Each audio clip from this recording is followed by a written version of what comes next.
At this moment in life, I'm going through two separations, personal and professional, and the way that I'm coping with that, my therapist, if you will, is, I guess, all my junk.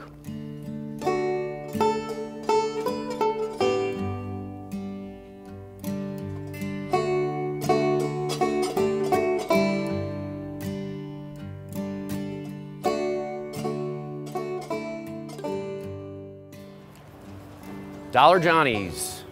That's actually really cool. I have not seen that yet. That's a real waffle iron. Waffle iron. Where'd you get the waffle iron, Johnny? Shawnee got that. It's a good one, isn't it? Yes, it is. How much for the waffle iron? I got 10 on it. I'll give you 10. Yeah? Yeah. Westinghouse. You buy the Aunt Jemima mix, and I'll give you 10. So if you can cook a waffle on that without having it stick, then it means you can really cook. That's what they say. That's a good one. I see waffles in my future. Handles. Right there. What delineates, you know, something that's going to be like a regular piece or something that would turn into space junk maybe would be like this is a great example. This is potential space junk because this is like that 50s atomic America, you know. This is rather atomic. Chemicals merchants. I mean, you know, and I'm guessing, you know, it's a cocktail shaker, you know, for your bar sugar, for your fruit, boom, boom, boom. That's pretty cool, and it could fly. It's like being a matchmaker, you know. You marry little things together, and then they become, hopefully it's a good bond, or sometimes they get divorced, and you have to, you know, put them on another piece or something. Growing up in Clarksdale, I couldn't wait to leave. I mean, I wanted like a punk rock CD. They didn't exist then, by the way. They were called records. Or a cassette. I had to order it. A book that I wanted to read, I had to order it. I looked around. There's 3 places to eat. I hate this place. Everybody knows everybody. You kiss that girl, and you kiss that girl, and both parents know about it the next day, okay? I chose cooking as a field of occupation when I was about 19 years old, because I wanted to go to New York and be Orson Welles and go to NYU Film School. And then I got the information back in the mail about how much it cost. I moved to LA after I'd gone to culinary school at Johnson & Wales in Charleston, South Carolina. I went out there and my ex-wife and I worked, she was a nanny, I was a personal assistant. And then we sort of freelanced for a while, you know, in the chef world, private chefing. And, you know, during that time I got to cook for Jack Nicholson quite often. Frank Sinatra, did a week with the Sinatras. And then people always want to ask about Dustin Hoffman because I did work for them for 2 years. And great family, and he's a very, very funny man. I'll tell you that. I've done everything that I had pursued and had, you know, marginal success, but was still, I didn't see a future. I didn't see getting up through that grind every day. It got tiresome, and then as I would come back home to visit, I would start to notice things that, I mean, that I had probably forgotten about, nice things. Back in your old neighborhood, the cigarettes taste so good.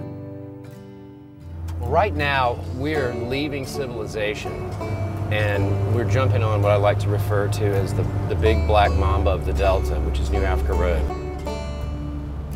My journey coming back from LA and coming back to Clarksdale and everything else really all started on New Africa Road. And I lived in a guest house, the wonderful, sweet family, the Carr family. So when I came back, I was primarily doing photography, but I would be out in these fields and I would find chunks of like what was the Delta, you know, like a post off a house, you know, a bottle that was ancient or whatever. And I've always picked things up, but I never had storage space. And the Carrs, God love them, they are partially responsible for my problems today because they said, "We got 4 grain bins over there. Just put whatever you want." The grain bins got full quickly. And I always say it's only a disease if you don't do something with it. So I try to stay in process mode as much as possible.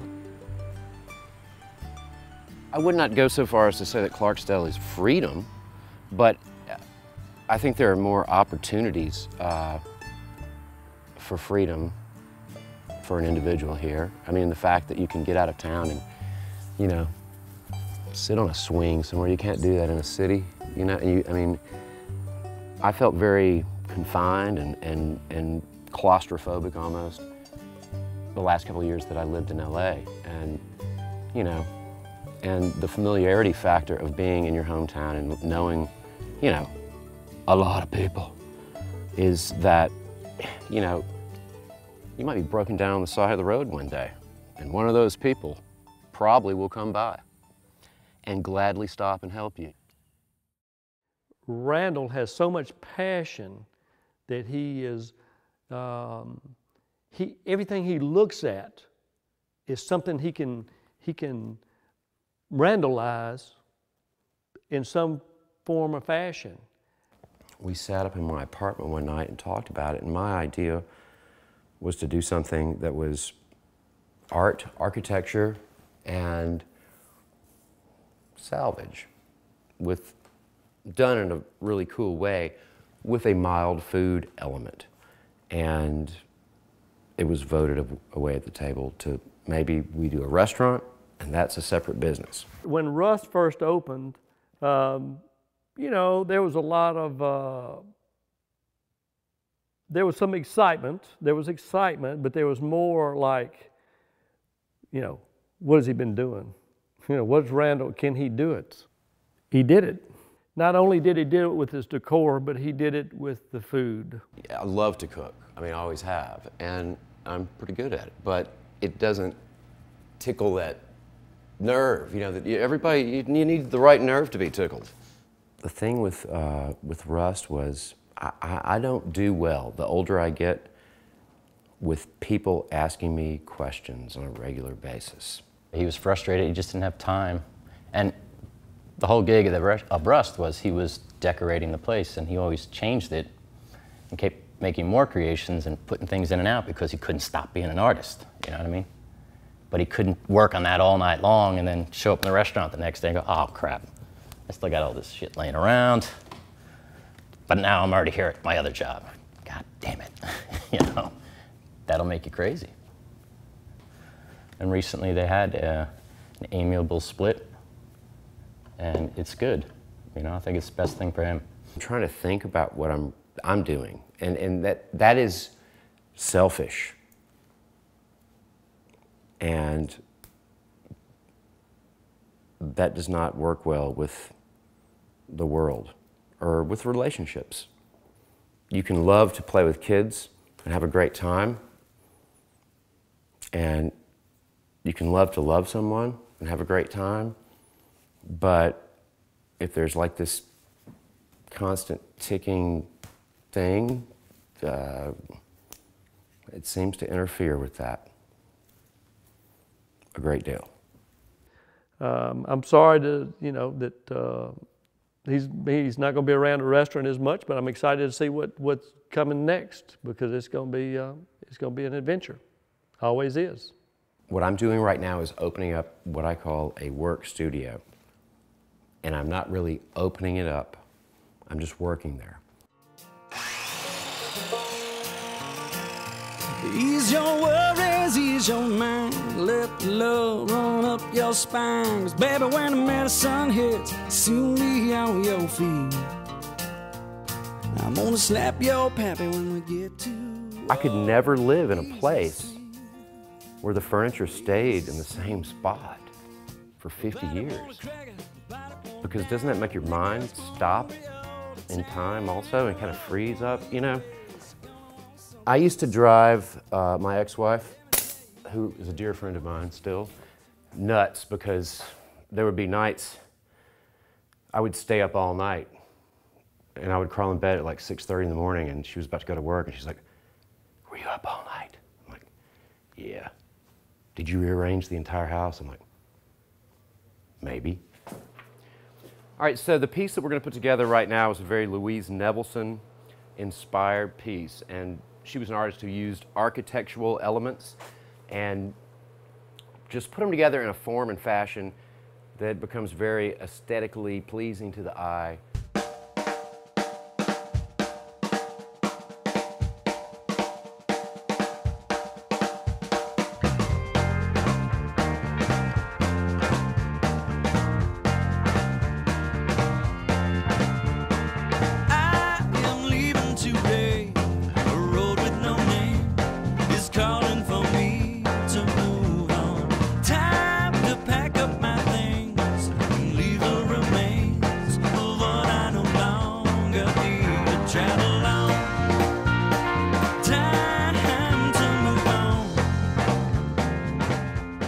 Because there's so much passion that it's not just hammering and nailing and painting. It's hope and it's passion, and you hope that other people catch on to it. You're looking at a picture of me, you're staring at a picture of me. Take the guitar player for a ride.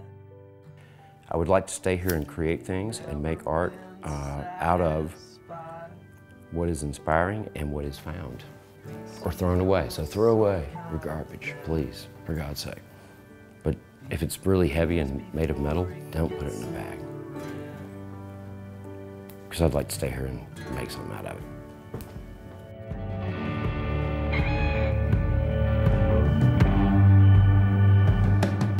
Man, you guys are whacking my rhythm off. Okay, let's go. Space junk, here we go.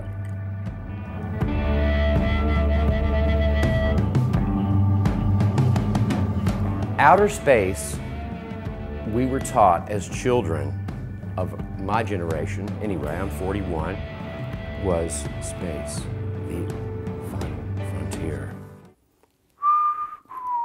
And stars and quasars were coming at us, and the Enterprise went across the screen. Why not space, is my question. I mean, space rocks. And there are space rocks and rocks in space. I mean, it's that place that we look up at night, hopefully, those of us who do, and see the stars and wonder what the heck is going on out there.